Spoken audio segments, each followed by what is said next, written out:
Next కూడా AP నుంచే. హే మాధవ, ఏమిటి మీ వాదన?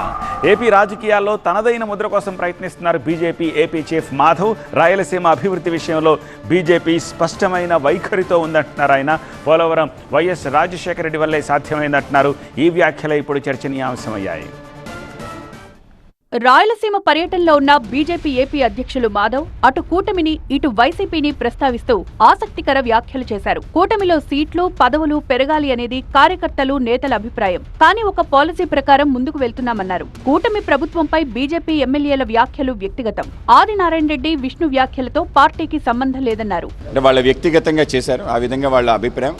కార్యకర్తలు కూడా అటువంటి భావన, మాకు ఎక్కువ శాతం నామినేటెడ్ పోస్టులు వస్తే బాగుంటుంది. కేవలం బీజేపీ అని కాదు, జనసేనకు సంబంధించిన కార్యకర్తలకి, ఈవెన్ తెలుగుదేశం సంబంధించిన కార్యకర్తలు మాకు ఇంకా ఎక్కువ వస్తే బాగుంటుందనే అభిప్రాయం ఉంటుంది. కనుక పొత్తు ధర్మంలో ఏదైతే మనకి ఒక రేషియో మా యొక్క లెజిస్లేటివ్ స్ట్రెంత్ ఆధారంగా జరగాలనుకున్న ఆ విధంగా జరిగింది. నామినేటెడ్ పదవుల్లో కూడా కింద స్థాయి, అంటే ఆ నీటి సంఘాల దగ్గర నుంచి కోఆపరేటివ్ సంఘాల దగ్గర నుంచి ఆ విధంగా స్థానాన్ని కల్పించే ఒక ప్రయత్నం చేస్తాం.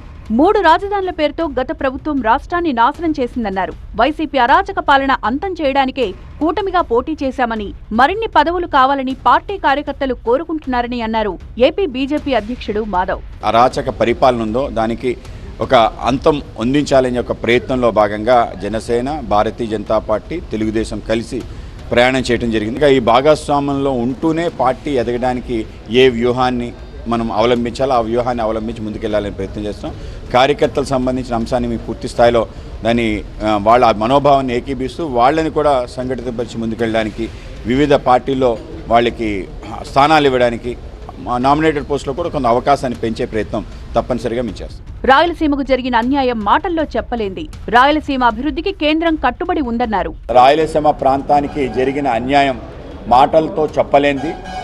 1953లో మన రాజధాని రాయలసీమకి వచ్చి ఆ రాయలసీమ నుంచి 3 సంవత్సరాల్లోనే తీసుకెళ్ళిపోయిన తరుణంలో శ్రీబాగ్ ఒప్పందంలో అనేక రకాల విషయాలు మన ప్రాంతానికి రాకుండా ఆ విధంగా అనేక రకాల కారణాలుగా ఆగటం జరిగింది. రాయలసీమ సంబంధించిన నీటి, అలాగే రాయలసీమ సంబంధించిన ప్రాజెక్ట్స్, అలాగే రాయలసీమ సంబంధించిన ఉద్యోగ ఉపాధి అవకాశాలు, వీటి పట్ల తప్పనిసరిగా ఆలోచన చేసి ఆ విధంగా ముందుకెళ్లాలని మేము అనుకుంటున్నాం. లిక్కర్ స్కామ్ లో జగన్ అరెస్ట్ అవుతారంటూ చిట్చాట్ లో మాట్లాడారు బీజేపీ అధ్యక్షులు మాధవ్. సాగునీటి ప్రాజెక్టుల కోసం వైఎస్ రాజశేఖర రెడ్డి కృషి చేశారన్నారు. పోలవరం విషయంలో వైఎస్ఆర్ పాత్ర చాలా ఉందన్నారు.